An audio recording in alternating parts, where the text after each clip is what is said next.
What happens when a woman of immense hidden power is told she doesn't even deserve a proper meal?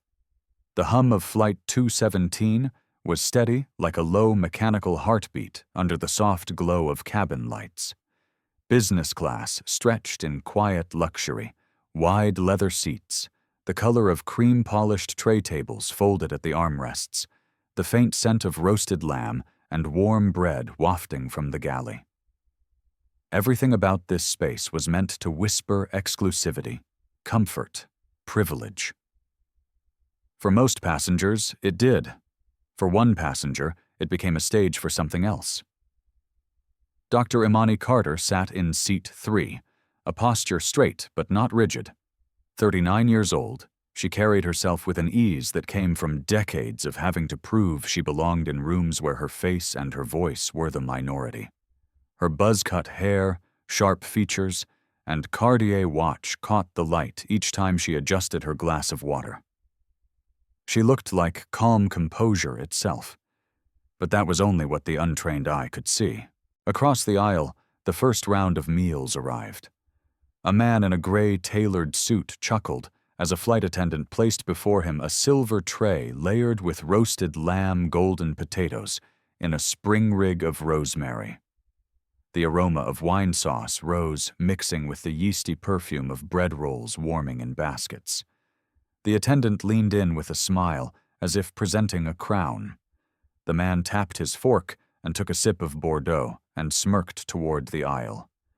Imani waited. She had no reason to expect anything different. She had booked this flight under her company's corporate contract, one of the airline's largest accounts. Her team was scattered across business class in premium economy, some already tapping laptops, others slipping on noise-canceling headsets.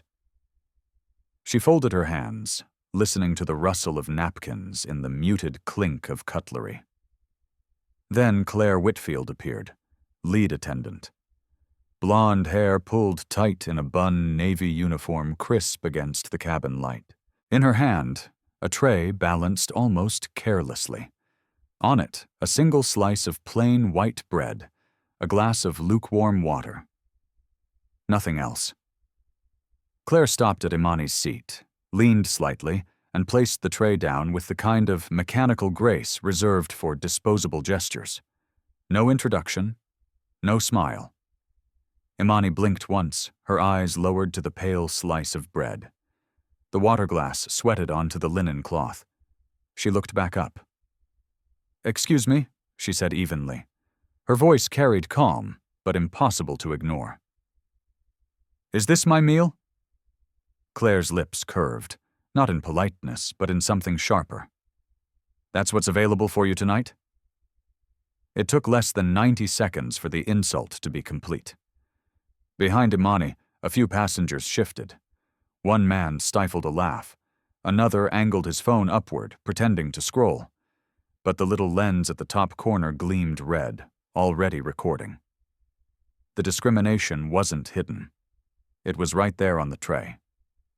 Bread and water for a woman who had paid for first class. Bread and water for a black woman in a space where her presence was already rare. Imani glanced to her right. The man in the gray suit across the aisle cut into his lamb juices bleeding across porcelain. He caught her eyes, smirked, and raised his wine glass in a mocking salute. Claire tilted her head, feigning sympathy. "If it's not to your liking," she added, her voice sliding into condescension, "you can wait until we have spares."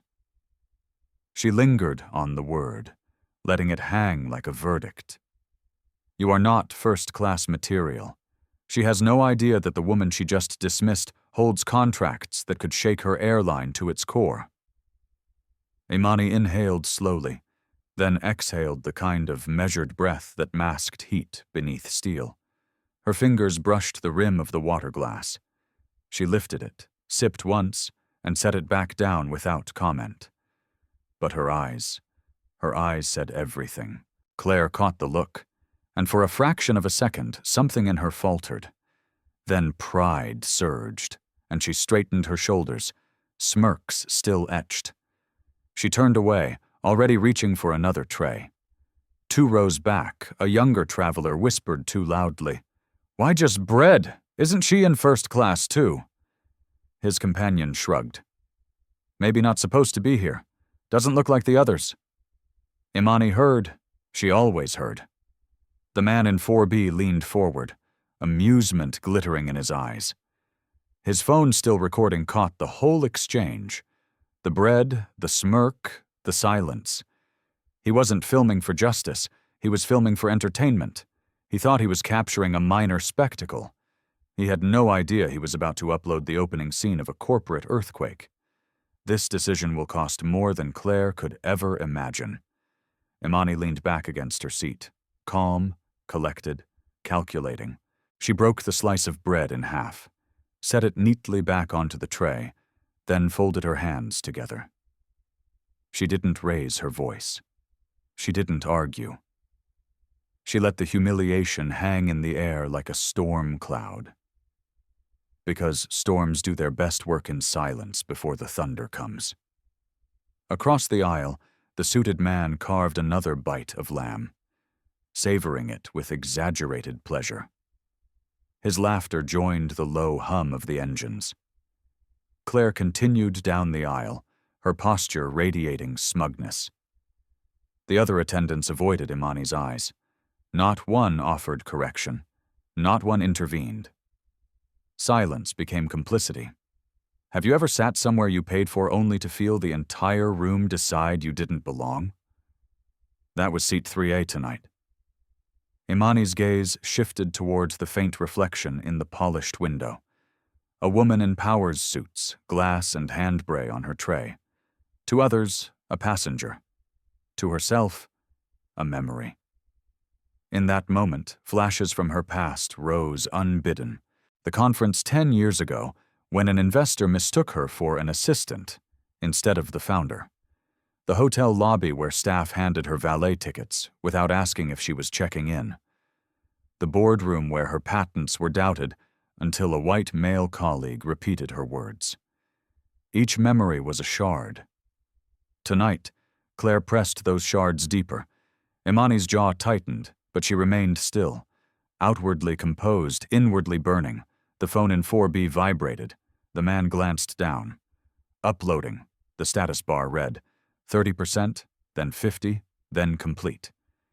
He smirked and tucked the phone into his pocket.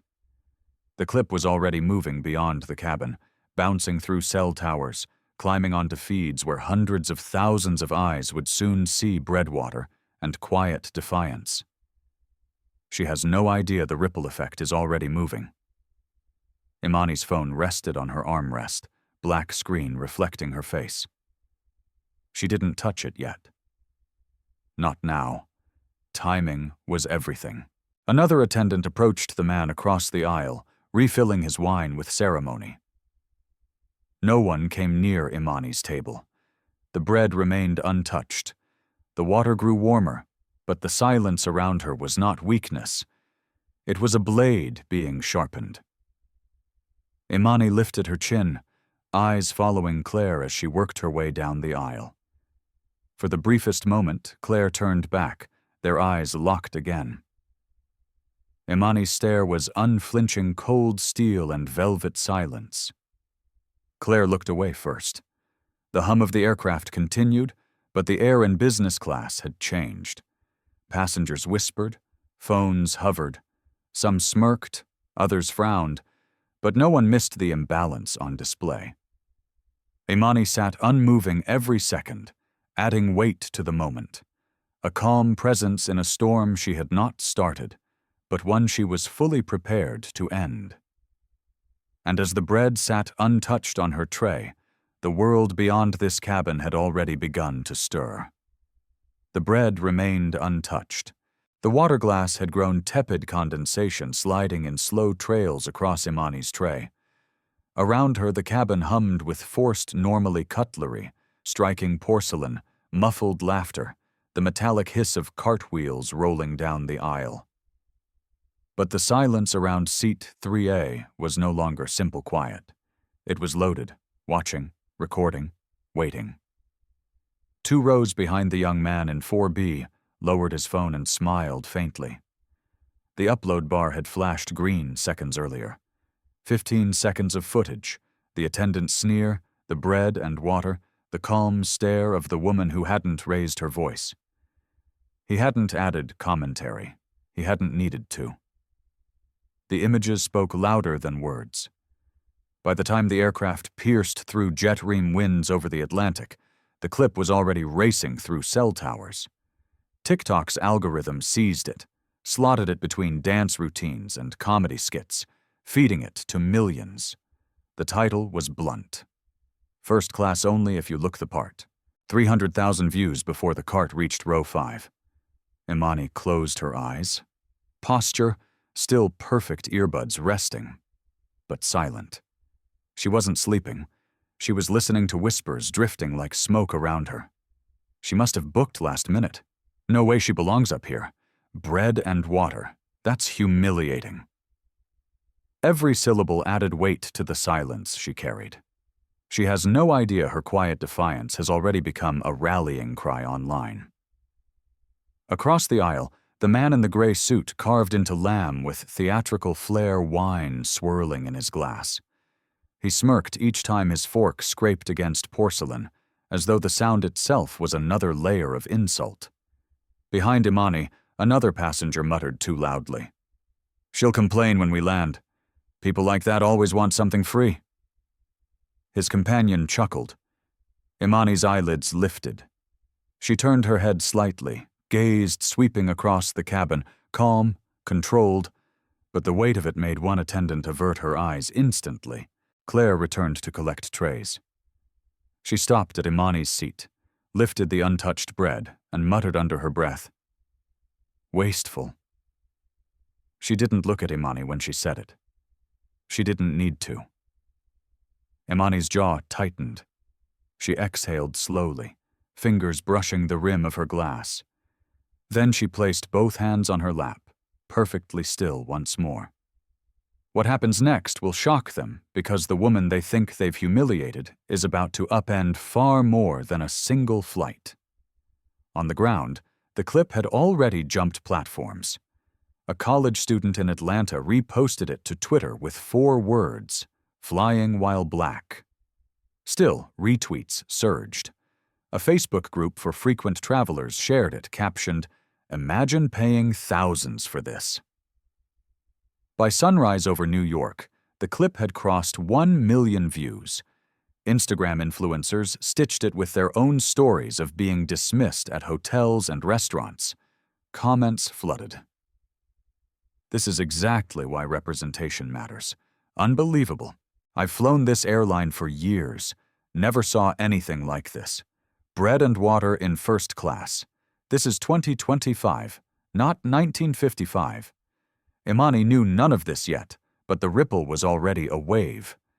The man in 4B grinned, scrolling through notifications, unaware he'd lit the match to a corporate firestorm. He leaned forward, whispering again.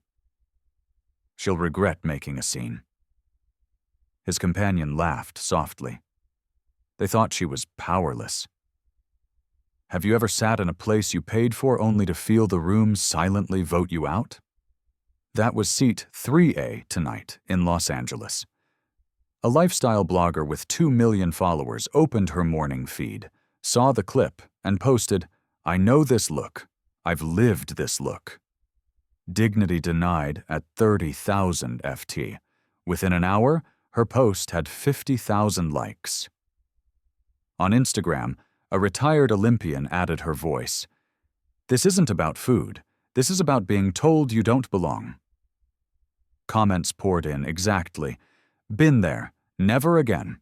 The cabin of Flight 217 remained wrapped in its own artificial calm. Claire moved briskly, posture taut, smile brittle, but she noticed now eyes following her. Phones angled discreetly, attention she couldn't explain, pressing against her uniform collar. Imani opened her eyes again. She adjusted the cuff of her blouse, the Cartier bezel flashing under cabin light. Then she reached for her phone.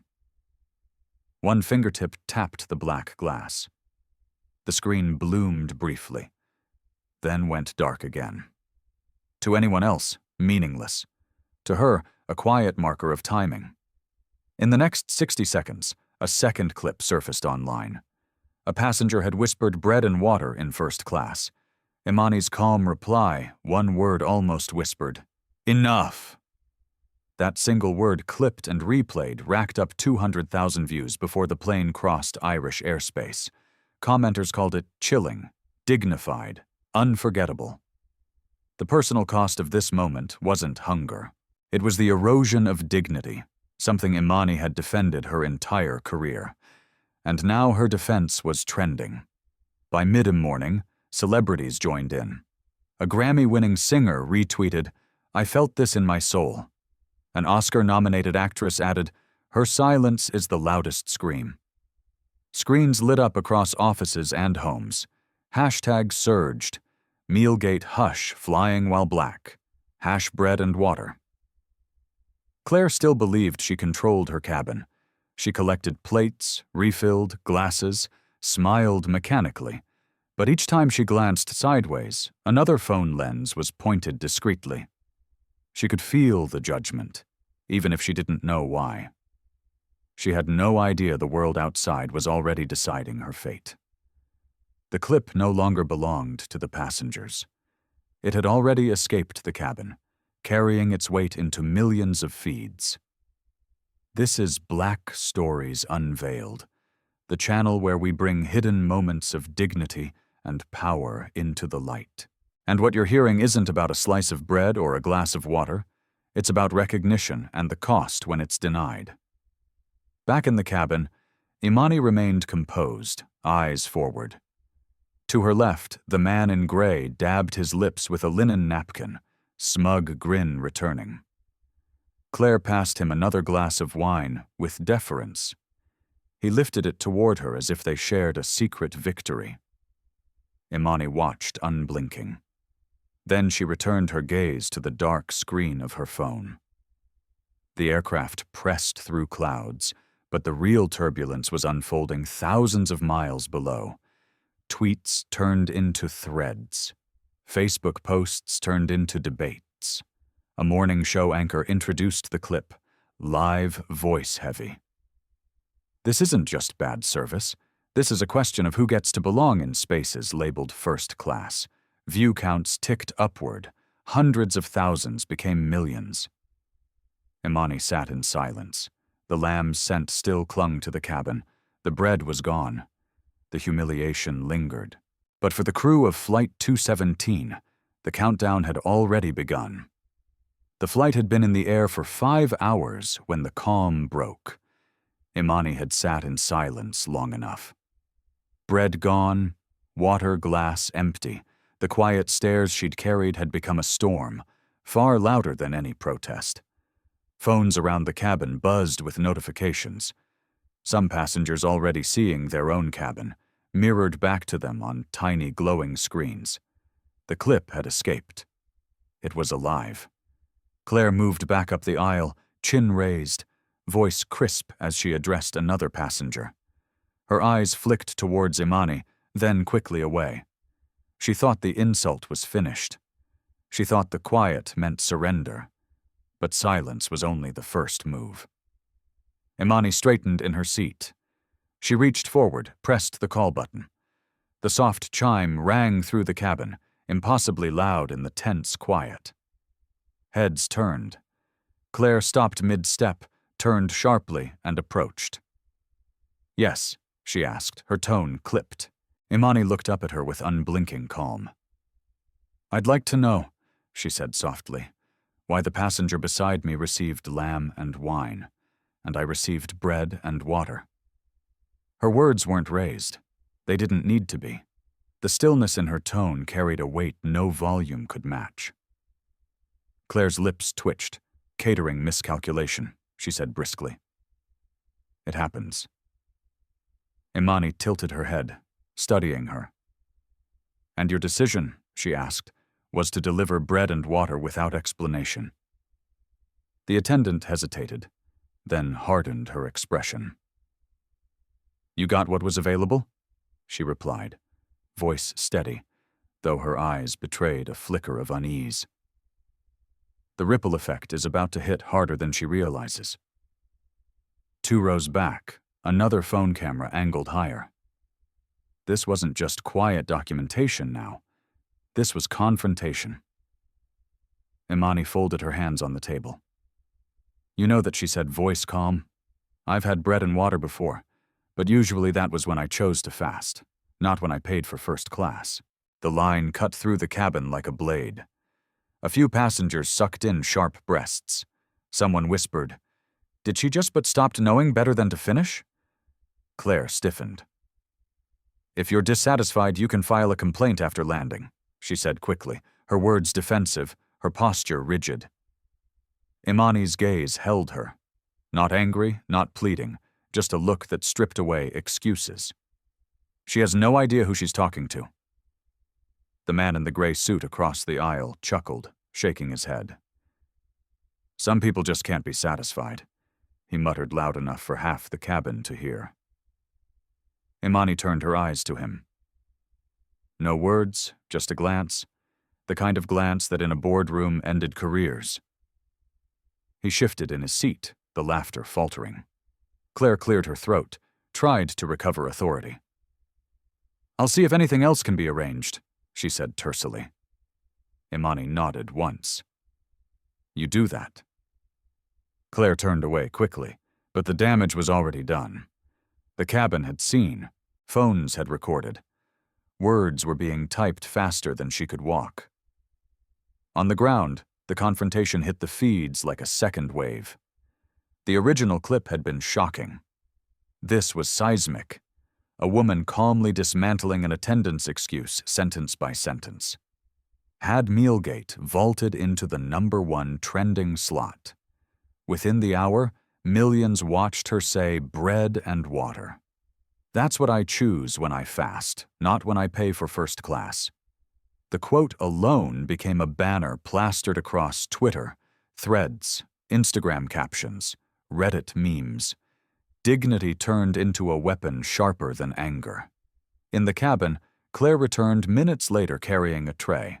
This time, lamb and potatoes. A glass of wine balanced carefully.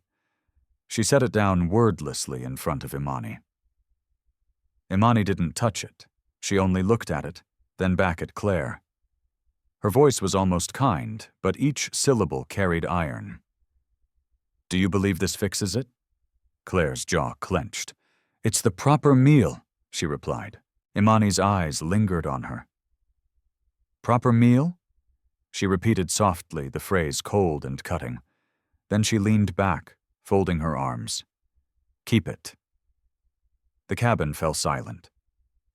A refusal, not from hunger, from principle. Wait until you see her final move. The man in 4B nearly dropped his phone in excitement as he captured the moment. A passenger refusing the correction, refusing to be appeased with scraps delivered late. The video spread before Claire even walked away. By the time the plane reached European airspace, morning anchors in New York were already broadcasting it live. The calm black woman in seat 3A declining lamb and wine because the insult had already been delivered. News tickers ran with it. Passenger rejects Airline's attempted apology. Inside the cabin, Claire stood frozen for a second too long, her authority unraveling in silence. Then she turned sharply, heels clicking, vanishing toward the galley. Imani remained still, eyes on the untouched tray. She lifted her phone again, screen glowing briefly, a thumb pressing once before the display darkened. That was the first power hint. Not to the passengers, not even to Claire, but to the network of people beyond the cabin who received her message instantly. One executive's phone buzzed in New York, another in London. Both read the same words. "Begin protocol." Imani lowered her phone, set it carefully on the armrest, and closed her eyes once more. To anyone else, she looked as if she was resting. But her silence was no longer a shield. It was a countdown. The ripple had become a wave. And Claire Whitfield, who thought she had humbled a passenger with bread and water, had just ignited the downfall of her own crew. Messages were already moving through encrypted lines, screens lighting up in boardrooms and ocean away. Executives startled awake. Deals trembled. And in seat 3A, the woman they thought they had reduced to bread and water was preparing to show the world who she really was. The question wasn't if she would reveal her power. It was when the plane crossed into European airspace cabin, lights dimmed for rest. Imani's eyes remained closed, her phone resting quietly at her side. To the crew, she looked subdued. To the outside world, she was already the center of a global storm. In New York, the airline's corporate headquarters pulsed with fluorescent light long past midnight. Screens filled a boardroom wall, each one broadcasting bad news. Hashtags surged across platforms. I'm at Malgate.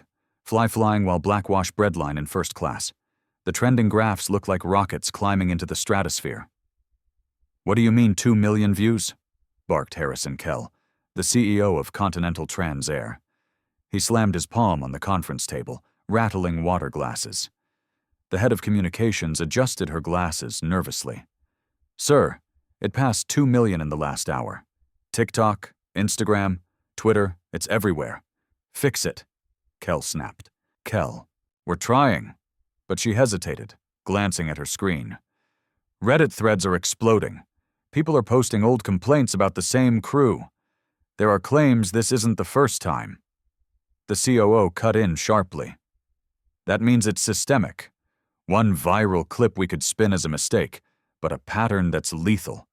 Silence fell heavy across the room. This decision will cost them more than lost passengers. It will cost them the trust of partners who carry their entire future. In London, morning light crept across the glass towers of Neuralink Dynamics. The board of directors sat in urgent session cups of untouched coffee cooling at their elbows. On the screen, paused mid-frame, was the image of Imani with a tray of bread and water before her. We can't ignore this, said Anna Chararma, Neuralink CEO. Her voice was measured, but her eyes cut like steel. If that woman is who I think she is, she has interrupted the CFO. He pushed his tablet forward. Multiple cross-checks. That's Dr. Imani Carter, CEO of Carter Global Logistics. She's our primary candidate for the European expansion contract. The room froze. Every director knew the stakes. Carter Global Logistics wasn't just any company. It was the logistical spine of Neuralink's upcoming product launch, a billion-dollar medical technology project requiring flawless international distribution. Sharma's fingers drummed against the table, and she was humiliated on a partner airline publicly. Virally, a younger executive whispered, "If she withdraws cooperation, then the launch collapses." Chararma finished coldly. And so does the freight deal we just signed with Continental Transair. The weight of her words settled like a stone. The airline's survival wasn't just about angry customers anymore. It was about whether billion-dollar partners would still trust them. At Black Stories Unveiled, we remind our viewers these stories are never just about single moments. They are mirrors reflecting deeper systems. A tray of bread, a glass of water. They are not mistakes. They are symbols. And when symbols meet power, the consequences ripple far beyond a cabin. In the Manhattan newsroom of a major broadcast channel, anchors rehearsed their lines. Coming up after the break, when read aloud, "Outrage in the skies, a first-class passenger served bread and water." The clip played silently behind her, Imani's calm expression frozen mid-frame. On Instagram, influencers reposted it with captions, "Dignity denied in plain sight." Mimi spread across Reddit. A loaf of bread photoshopped onto airline ads, hashtags mocking first-class dining. Celebrities joined in. A Grammy-winning singer tweeted bread and water in 2025. Still, "We see you," a film star posted on Instagram. She didn't need to yell. That look said everything. Politicians noticed. One senator posted, "Systemic bias isn't about intent, it's about impact. And the impact here is undeniable. By dawn, the airline's stock price bled red across financial tickers. Pre-market trading showed a 7% drop, billions in market value evaporating before markets even opened. The ripple effect was no longer contained. It was a tidal wave pulling entire corporations under. Meanwhile, in the cabin, Claire and her crew tried to maintain composure. They avoided seat 3A, serving other passengers quickly. Smiles, brittle, but whispers trailed them. Passengers leaned into each other's phones, comparing live updates to the very faces seated in front of them. "Is that her?" one muttered. "That's the woman online." Imani remained still, eyes half-lidded, watching without watching. Her phone buzzed once more. She glanced at the screen, a faint glow reflecting in her eyes. The message was brief. Neuralink board requesting confirmation. "Is it true you were on flight 217? She exhaled through her nose, calm and deliberate. Around her, no one noticed. To them, she was just another passenger scrolling. To Imani, it was confirmation her silence had reached the highest floors of global corporations. The personal cost of this moment was no longer her dignity alone. It was the stability of billion-dollar contracts and the weight of an airline's future hanging on her next move. Back at headquarters, CEO Harrison Kell buried his head in his hands. "Find her," he muttered. "Find her and fix this." The communications chief swallowed. "Sir, what if she doesn't want it fixed?" Kell looked up, face pale. For the first time that night, he realized the truth. This wasn't a customer to be appeased. This was a power they could not control. On the ground, commentators sharpened their words. One viral podcast host declared, "This isn't about service failure. This is about who companies believe deserves respect. And when the person disrespected controls contracts worth billions, it's not just bias, it's corporate suicide." Reddit threads connected dots, pulling up Carter Global Logistics, speculating about Imani's role. Twitter exploded with theories. She's more powerful than they know. This isn't random. In living rooms, offices, cafes, people replayed the clip, mesmerized by her refusal to take the meal later offered. A refusal that said, "Some wounds can't be bandaged." And in a suite above London's Temps Neuralink CEO, Anna Kararma, typed an urgent message, "Confirm if Dr. Carter was on that flight." Immediately the plane continued its path eastward. Imani sat composed trade table, clear phone face down once more. To the crew, she looked harmless. To the outside world, her identity had become the question on which billions now balanced. The storm had already claimed public trust. Next, it threatened corporate alliances. And when the plane landed, there would be no way to hide. The world was about to learn exactly who the woman in seat 3A really was. The wheels kissed the runway with a low, vibrating thud. Passengers exhaled in unison, the long transatlantic crossing finally behind them. But for seat 3A, the landing wasn't an ending. It was ignition. As the aircraft taxied towards the gate, phones reconnected to networks. A symphony of chimes rang across the cabin as notifications flooded in. The bread and water clip, the confrontation, the refusal, all of it had reached tens of millions overnight. Passengers scrolled their eyes, darting between their screens, and the quiet woman sitting 3 rows ahead. "She's everywhere," someone whispered. "Look, that's her. That's seat 3A. Claire stiffened her uniform, suddenly feeling too tight. She glanced towards Imani, but quickly looked away. Every movement now carried the weight of scrutiny. recorded, uploaded, judged. Imani remained perfectly still, hands folded on her lap, but her phone buzzed again. She glanced down. The message was unmistakable, Neuralink confirmed. Media request flooding. Prepare statement.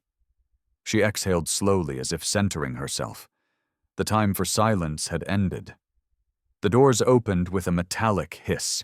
Passengers surged forward, eager to disembark. Outside the jet bridge, chaos reigned. Cameras flashed. Reporters shouted questions over each other. "Dr. Carter, is it true you were denied a meal in first class? Are you pulling your corporate contracts?" The reveal had already begun. Imani stepped into the light. No hesitation, no rush. Her presence alone quieted the frenzy for a beat. She was no longer anonymous, no longer the woman in seat 3A. She was Dr. Imani Carter, CEO of Carter Global Logistics, the Fortune 500 powerhouse that controlled billion-dollar supply lines across continents. She has no idea. Declare the crew, the airline itself. None of them had any idea they had humiliated the very partner holding their future in her hands. Imani raised a hand gently, palm outward, commanding silence without a word. Microphone stretched forward. Last night she began, her voice low, but carrying I was served bread and water in a cabin that promised dignity and care. That moment was not about hunger. It was about assumption. It was about who you believe belongs. Her gaze swept across the cameras, unwavering. Carter Global Logistics holds contracts with airlines across the world, including this one. And after last night, those contracts are under review. Gasps rippled through the crowd. Reporters shouted questions. Imani continued calmly. Every syllable weighted. This decision will cost more than one meal. It will cost millions in revenue and billions in trust. Because prejudice is not a service failure, it is a business failure. The words detonated across newsrooms instantly. Clips replayed live on CNN, NBC Nightly News, and The Today Show. By midday, headlines screamed. Fortune 500 CEO humiliated in first-class airline faces collapse. On Wall Street, trading screens bled red. Continental Transair's stock plunged 12% by noon, erasing nearly $4 billion in market value. Analysts compared it to a corporate earthquake. The ripple effect was about to reshape the industry itself. Back at headquarters, CEO Harrison Kell's face turned ashen as Imani's statement played live on every monitor. "Contracts under review," he repeated numbly. "She controls 3 of our largest freight deals. If we lose her, Neuralink pulls out an all and we collapse." The CFO finished grimly. The boardroom erupted in panic. Executives shouted solutions, apologies, desperate offers. But none mattered. The decision was no longer theirs. It belonged to the woman they had dismissed with bread and water. Meanwhile, on Twitter, Imani's calm words trended globally. Memes transformed her statement into rallying cries. Screenshots of her face, composed and resolute, circulated with captions, "Prejudice isn't a service failure, it's a business failure." Civil rights advocates praised her. Investors warned of consequences. Ordinary travelers flooded feeds with their own stories of dismissal and disrespect. One viral post read, "She didn't yell, she didn't threaten. She just reminded them that when you disrespect, power responds." At Neuralink's headquarters, relief flickered across the boardroom. Their CEO spoke softly. "She's not pulling out of our partnership. She's signaling leverage. That means we still have her." But others knew better. Her signal wasn't just leverage. It was a warning the airline had crossed a line, and survival depended on systemic change, not quick apologies. Claire stood in the crew corridor, face pale, hands trembling, as her supervisor barked into a phone. Reporters were already naming her. The footage replayed endlessly, her sneer, her dismissive tone, her words. Her world collapsed in real time. In Imani's world, it expanded because power once revealed doesn't shrink back into silence. By evening, Imani's image filled screens across the globe. Her words echoed in boardrooms, classrooms, living rooms. She hadn't just confronted one attendant. She had forced an industry to look at itself. For her, it wasn't about revenge. It was about principle, about ensuring no passenger, not her, not anyone, would be told they didn't belong in a seat they had earned. And though the airline scrambled to contain the fire, the truth was clear. The damage was irreversible. The woman they tried to reduce to bread and water had revealed herself to be something far greater, the architect of their undoing. Imani returned to her hotel that night, slipping past cameras with her security team. In the quiet of her suite, she poured a glass of water and stood by the window, watching the city lights shimmer. Her phone buzzed with congratulations, support, outrage analysis. She set it aside. For her, the work was never about noise. It was about impact. She knew what came next would be bigger. She had revealed her power. The consequences were only beginning to unfold. Wait until you see her final move.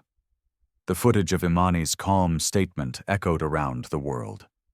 By the time dusk settled over London, her words had been translated into 7 languages, plastered across breaking news banners from Sao Paulo to Seoul. The airline's attempt to manage the crisis had collapsed. Statements of apology were drowned under headlines declaring a Fortune 500 CEO humiliated in first class. Stock values continued to freefall. But the damage wasn't confined to one company. Industry analysts crowded cable news panels' faces tight with urgency. This isn't an isolated incident, one declared. If it happened on this airline, passengers will assume it happens everywhere. Airline competitors scrambled. Press releases poured out, each promising zero-tolerance policies and enhanced cultural sensitivity training. Some offered free upgrades to minority customers, as if gestures could erase the shadow of what had unfolded. But gestures wouldn't be enough. This was no longer about a meal. It was about trust, and who deserved it. In Washington, regulators convened an emergency hearing.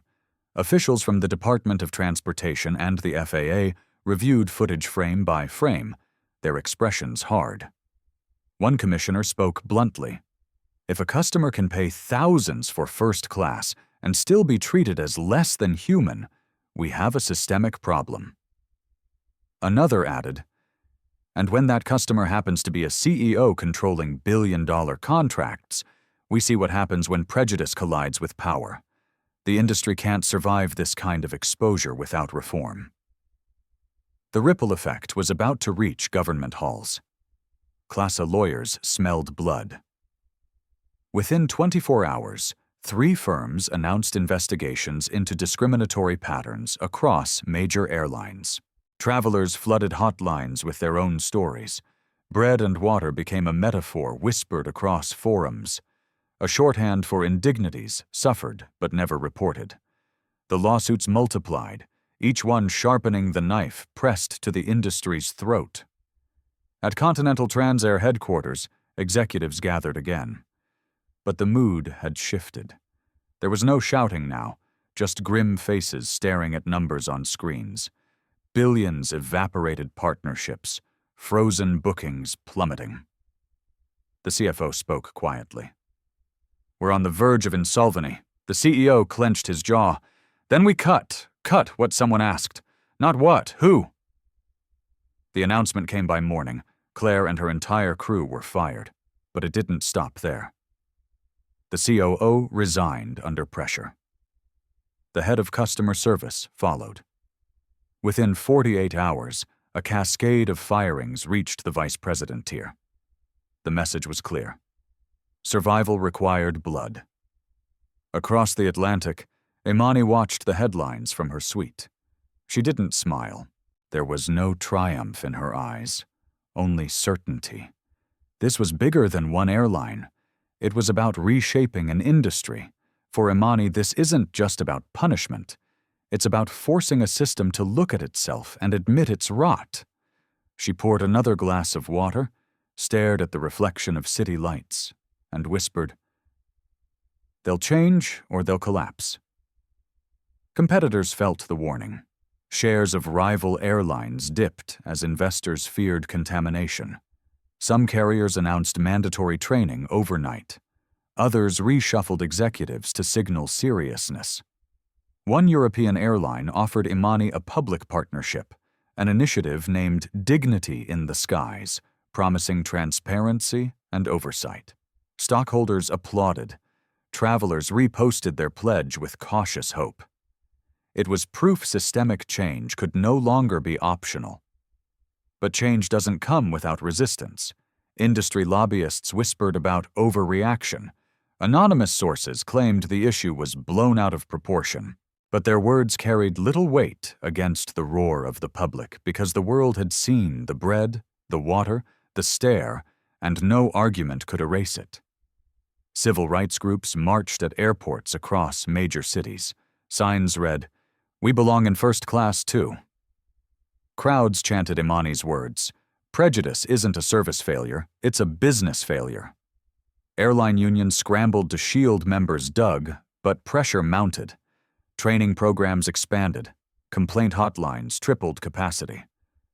For once, accountability wasn't a slogan. It was survival. News anchors summarized it starkly. One passenger's silence became an industry's reckoning. Imani's image, buzz-cut, hair, unwavering gaze filled magazine covers. Analysts called her the accidental reformer. Activists called her a mirror. To millions, she became a reminder of resilience in the face of dismissal. But Imani herself, she carried no illusion of accident. Every move had been deliberate. Inside Neuralink's boardroom, executives adjusted their strategy. Their CEO, Anna Chararma, shook her head. "We were lucky. Dr. Carter hasn't withdrawn. But we've all seen what happens when she decides enough is enough. The airline won't survive without structural reform, and neither will we if we fail to act." The room nodded silently. Deals shifted, policies redrafted. The lesson was written in numbers, losses contracts. Prejudice had a price. The lawsuits moved forward. One class action claimed damages in the hundreds of millions. Regulators demanded audits of training and hiring practices. Continental Transair announced a sweeping overhaul, but analysts doubted it would save them, because when dignity is stripped at 30,000 FT, the consequences crash down everywhere. Imani stood again at her window phone, buzzing endlessly behind her. She didn't reach for it. She knew what the headline said. She knew what contracts trembled. But she also knew something else. This wasn't the end. It was the beginning of a systemic shift. And she had forced it with nothing more than silence principle and the refusal to be appeased. The personal cost of this moment would ripple through her life too. But she accepted it because change is never free, and the industry had just learned its price. By the week's end, a journalist summed it up in one chilling line. "This isn't the story of a meal gone wrong. It's the story of an empire forced to reckon with the prejudice it once believed was invisible." The storm no longer belonged to Imani alone. It had turned with merciless force toward those who had believed they were untouchable in the aisles of a plane. Claire Whitfield sat in her apartment, blinds drawn against the morning sun. Her phone would not stop buzzing. Messages stacked endlessly, some from friends, some from strangers, all demanding answers she could not give. Clips replayed across every network, her sneer, her words, her tray of bread and water. She muted the television, but silence was worse. In her mind, the sound echoed. "That's what's available for you tonight." It wasn't just her job, it was her name. The airline's official announcement came at noon. Effective immediately, the crew of Flight 217 has been terminated following violations of professional standards. The statement was brief, cold, and final. But justice didn't stop at termination. Passengers from other flights stepped forward with their own stories. Emails surfaced written in Claire's clipped tone, dismissing complaints. Former colleagues admitted she carried herself like a ruler of the aisle, untouchable in her uniform. The public devoured every revelation. "This isn't just one mistake," one commentator said on a prime-time panel. "It's a pattern of contempt, and it finally collided with someone powerful enough to expose it."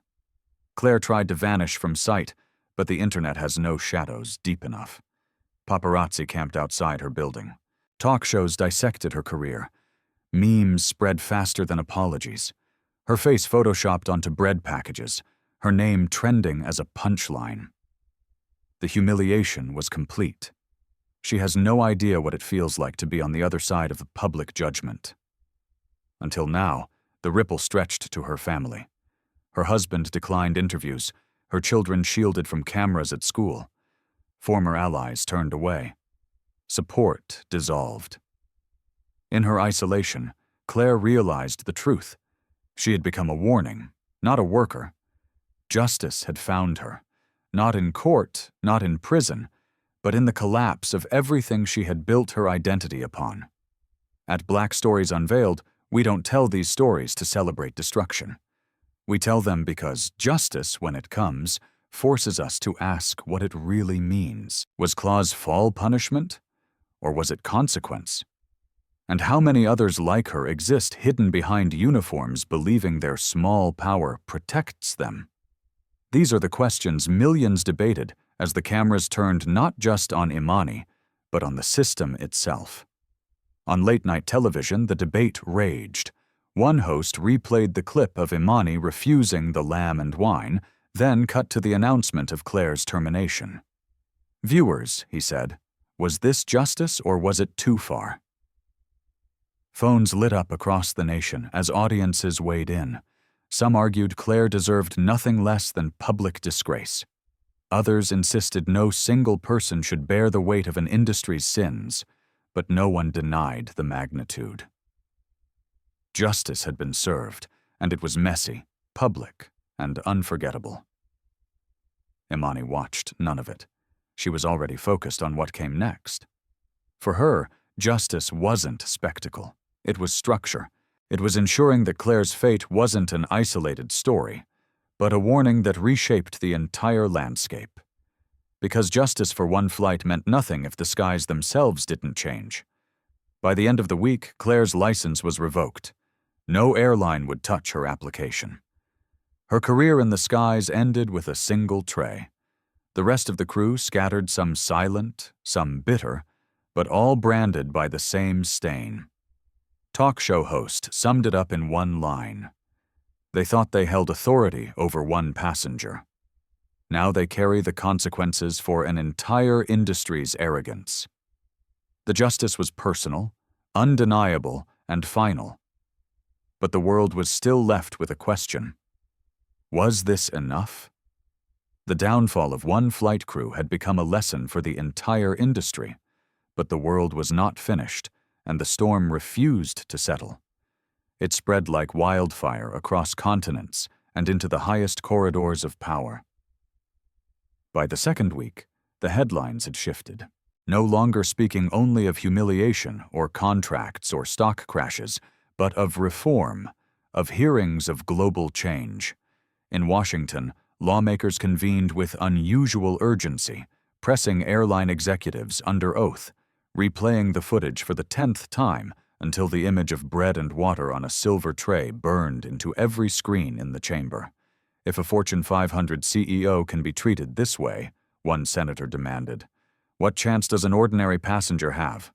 There was no answer, only silence that revealed its own guilt. In Brussels, the European Commission declared a sweeping initiative, mandatory audits for every carrier operating within the bloc. An unprecedented move, the commissioner's voice steely as she declared, passenger dignity is passenger safety, and safety is not negotiable. In Montreal, flags of over 100 nations lined the chamber of the International Civil Aviation Organization as delegates convened an emergency summit.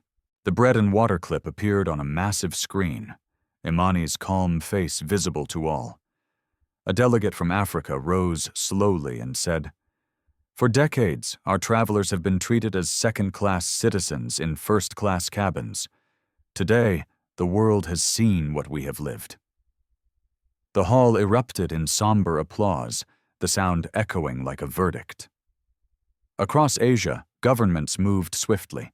In Tokyo, Seoul, and Singapore, transportation ministers declared investigations into contracts, each announcing publicly, "We will not allow humiliation at altitude." The ripple was global, and it was irreversible. But the halls of government were not the only spaces where the shockwave landed. At an Atlanta church, the pastor lifted his tablet midsmon, showing Imani's quiet refusal. She did not need to raise her voice, he told his congregation. Her dignity thundered louder than rage, and the world carried her silence into every household. The congregation stood as one, clapping some with tears in their eyes. In London, office workers gathered over sandwiches and tea, their chatter filled with speculation. "Would you forgive if it were you?" one asked. "Never another," insisted. "If she forgives, nothing changes." A third voice wavered. "But if no one forgives, then how do we ever move on?" At university, students organized teachings, their voices filling lecture halls as they discussed structural discrimination and the price of silence. Flyers appeared on bulletin boards. Justice is not optional. Belonging is not negotiable. Hashtags bloomed.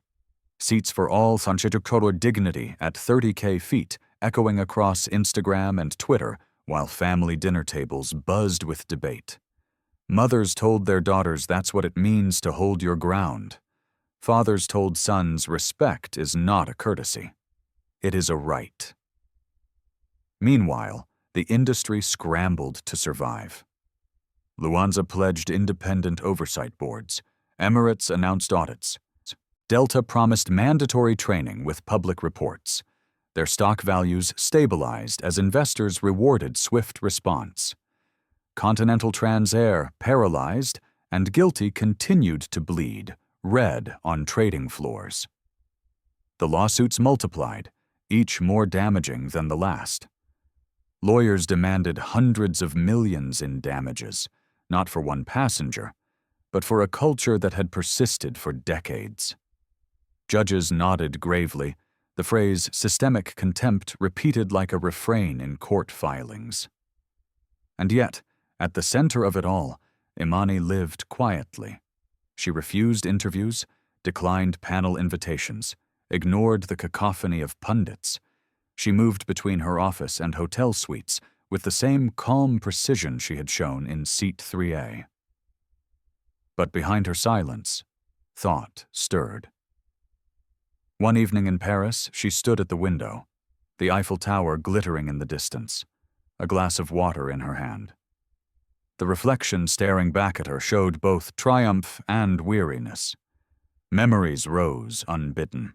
At 20, stopped by a hotel guard who assumed she was lost, told to use the service entrance. At 25, pitching a revolutionary logistics model, ignored until a male colleague repeated her idea word for word, and received applause. Each memory was a wound she had carried quietly, each one hardening her resolve. And always, she heard her mother's voice. Power isn't how you strike. Power is when you decide not to. Now those words haunted her. The world wasn't just watching her victory.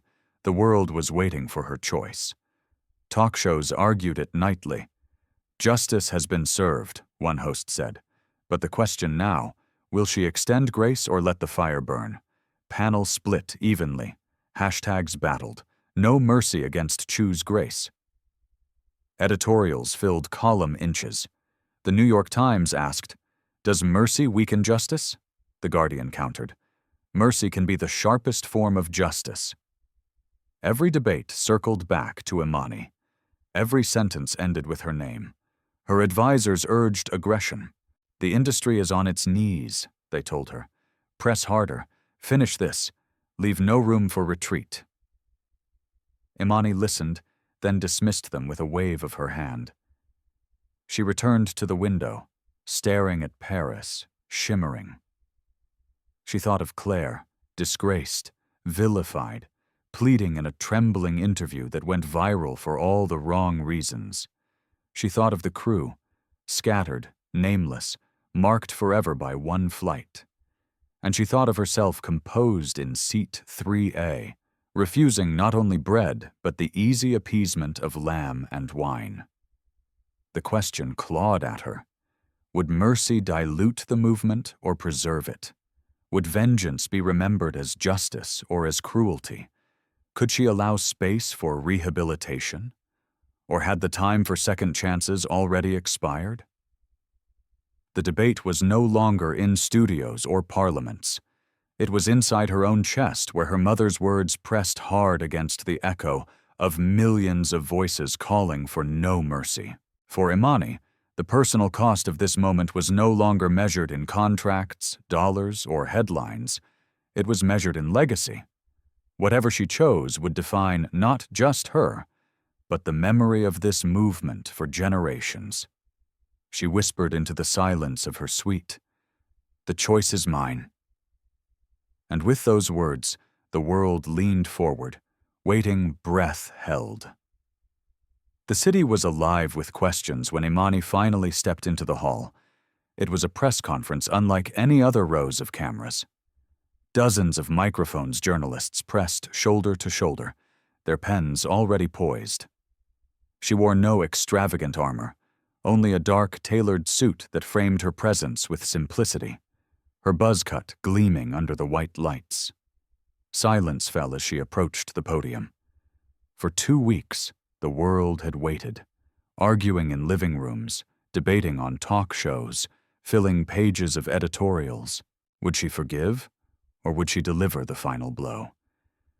The answer hovered in the air like electricity, heavy, expectant, unbearable.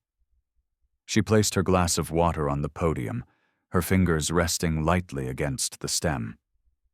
She looked at the crowd without blinking, without a trace of hesitation, and when she spoke, the words cut through the silence like steel. "The industry has asked me if I will forgive," she said. "Executives have asked if I will accept apologies. Commentators have asked if I will soften. Families have asked if I will let this pass. My answer is simple. No." Gasps filled the hall. Some scribbled furiously, others froze, pens motionless, stunned. Imani continued her tone, still calm, but each syllable ringing louder. "Mercy belongs where mistakes are made in ignorance. Mercy belongs where there is recognition, where change begins at the root." But on Flight 217, what I faced was not ignorance. It was contempt. It was arrogance sharpened by repetition. It was a culture that had been warned, reported, documented, and ignored. "I will not forgive contempt." The words detonated across the room, across feeds across the world.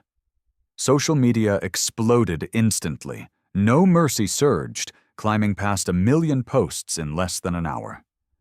Screens across continents replayed her voice again and again. "I will not forgive contempt." At headquarters, Continental Transair executives collapsed into their seats as the broadcast played. Some buried their heads in their hands. Others shouted for legal teams. The market reacted in real-time, stock plunging another 12%. Partners froze deals. Neuralink's board confirmed what they had already decided: the freight contract was withdrawn. The airline was left exposed to contracts evaporating like sand through fingers. For Imani, it wasn't vengeance, it was inevitability. She had warned them with her silence, with her refusal, with her calm. Now she was drawing the line where it could never be blurred. But the aftermath stretched beyond boardrooms. In churches, congregations debated whether her refusal to forgive was a sign of divine justice or human hardness. In office lunchrooms, workers argued whether she had gone too far, whether she should have left room for rehabilitation. Talk show hosts argued until midnight, some praising her clarity, others condemning her inflexibility. The world divided, and in that division lay the power of her choice, because she had made everyone confront their own threshold. When does grace end? And when does principle demand a wall? Claire Whitfield, sitting in her dim apartment, watched the press conference on a flickering television. Her face, once anonymous, was now a symbol of arrogance. Her hands shook as Imani's words replayed. "I will not forgive contempt." Tears streaked her face, but the world outside her window had no sympathy left to give. Imani left the podium without flourish. She did not smile, did not wave. She returned to her suite, poured another glass of water, and sat at the window. The city glowed beneath her, indifferent yet transformed. She had chosen principle over mercy, clarity over ambiguity. She knew history would judge her. Some would call her ruthless. Others would call her revolutionary. She accepted both because legacy is not shaped by pleasing all voices. It is shaped by the courage to hold one line, even when the world begs you to bend. And so the industry shifted. Airlines across continents adopted stricter policies, not because they wanted to, but because they feared the cost of another Imani Carter. Government oversight deepened. Lawsuits multiplied. Careers ended. But beneath the rubble of old practices, something new began to take root. Passengers believed, perhaps for the first time, that dignity could no longer be denied without consequence. Here at Black Stories Unveiled, we do not tell you what to think. We bring you the story, and we leave the question with you. Imani Carter chose not to forgive. She chose clarity, finality, consequence. Was she right? Or was grace the higher road that is for you to decide? We tell these stories because they force us to look at ourselves, to measure our values against the fire of real choices. Imani's legacy was sealed that night. Not as a saint of forgiveness, not as a tyrant of revenge, but as a woman who refused to be silenced, refused to be appeased, refused to carry contempt as if it were harmless. She left the industry shaken, left her name etched into history, left the world divided and yet compelled. Because whether you agreed or disagreed, you could not look away. Her mother's words echoed one last time in her mind. Power isn't how you strike. Power is when you decide not to. And Imani, with unflinching certainty, had decided that this time she would strike. The cameras replayed her words well into the night. Millions argued online, comment sections split, hashtags battled families debated at dinner tables. The world leaned forward together, caught between admiration and unease. And one question lingered long after the microphones were switched off. If the choice had been yours, would you have chosen mercy or drawn the line as she did?